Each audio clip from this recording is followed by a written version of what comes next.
Welcome to Getaway and bienvenue to fabulous France. Being a true Francophile, I feel completely at home in this country.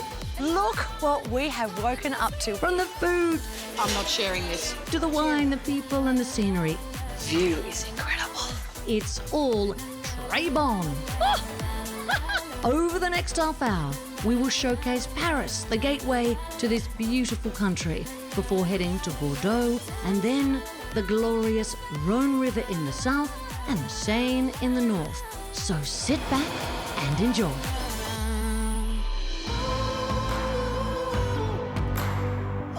Paris is the world's most visited capital city for very good reason. Despite everything that's been thrown its way, it's a place that continues to excite, to inspire, and quite simply to just put a spring in your step. At its heart is one of the most famous monuments on the planet. I know the Eiffel Tower looks huge from a distance, but when you are actually standing underneath it, it is truly Big. It's big. It's big. Now, how many tourists a year does it get? Quite a lot. It's probably one of the most visited monuments here, so between 6 and 7 millions. Oh my goodness. So how on a lot. earth would you avoid the queues? There's always a way to avoid the queues. First, you need to book your tickets ahead online, buy it online. Well, lucky for us, we did book ahead, so we can skip the queue and head straight to the top. But while the icons are at the top of every tourist's must-do list, if you do sign up for Scenics Walk with a Parisian tour, you will uncover some of the city's hidden treasures. Thank you for bringing me to the ultimate place to begin our walking tour. You're welcome. So do you know where we are now? Place de la Concorde. Exactement, Concorde Square, which is a very central square in Paris and used to be called the Louis XV Square. And I changed the name after the Revolution because this is the very place where Marie Antoinette and Louis XVI were beheaded.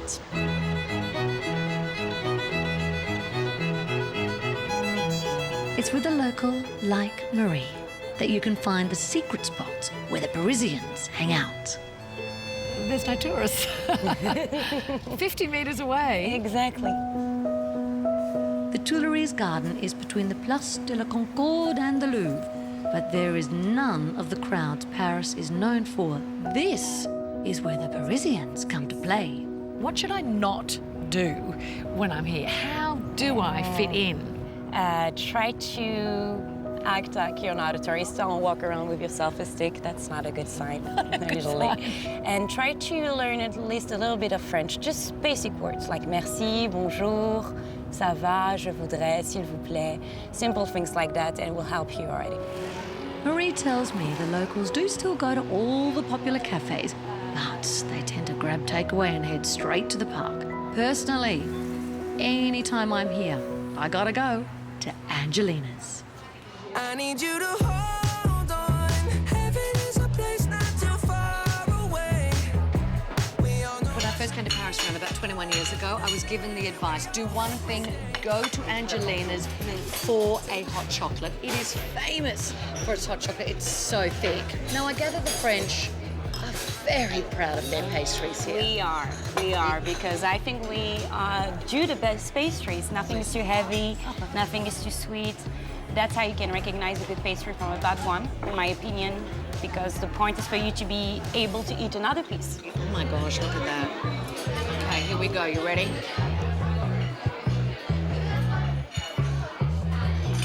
Oh, I'm sorry. I'm not sharing this.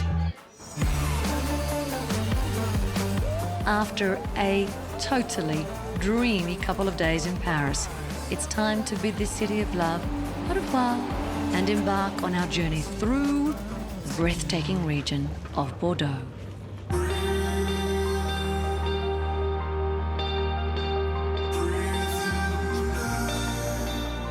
Now, don't think for one second that because I have brought you to one of the world's most magnificent wine regions, we will only be sampling wine. Oh no, when it comes to Bordeaux, it is all about the lifestyle.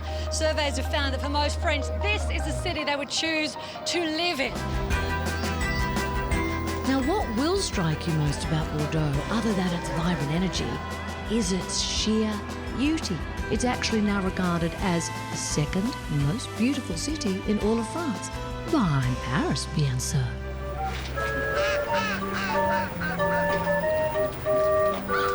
Oh, tell you what, Elizabeth, I don't know if it's the ducks or the flowers or the carousel, but I feel like I'm walking through a fairy tale. It is perfect. This is Bordeaux, really. I call it the lungs of the city.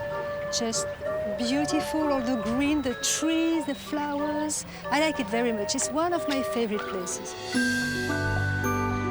Created in the 1700s, the Jardin Public, translated simply as the public garden, is an 11-hectare green escape in the heart of the city. Oh, it is so gorgeous. How does it feel? Our 5-star floating hotel on the water is Scenic Diamond, perfectly positioned on the city's promenade. Not only does it provide a super luxurious place to rest your head, you will also have your pick of the most delicious dinner options. Upstairs we have L'Amour, specialising in French cuisine. It is very social on board this boat.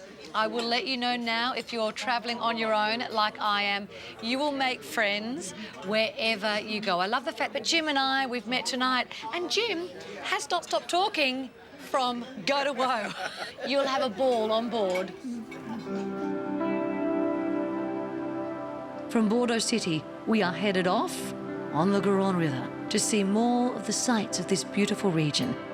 First up, the fascinating little town of Blime.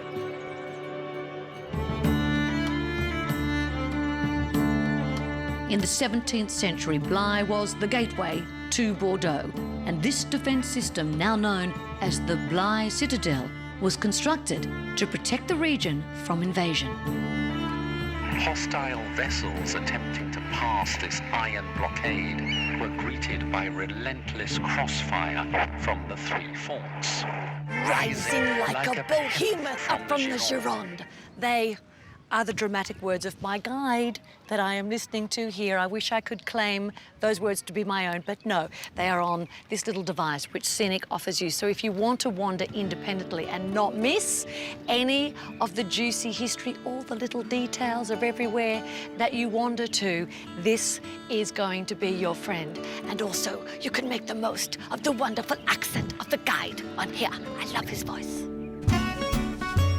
From here, I'm taking off with a real guide on Scenics e-bikes for a cycle through the surrounding countryside. This is the scenery that French daydreams are made of. And if it wasn't for the independence of the bikes, you know what? I don't think we would ever quite have the opportunity to see it like this. Now, there is some truly amazing wine properties in this region, but I tell you, Chateau Lagrange is regarded as one of the most beautiful in all of Bordeaux. It's a big call, but it really is truly a breathtaking property. What is the difference with the wines from the Médoc? Here in the left bank of the river, in the Médoc district, it is better for the Cabernet Sauvignon, Médoc, and Cabernet Franc. As part of our visit with Scenic, we spent a couple of hours exploring the property with the barrel room and, of course, tasting the fruits of all the hard work.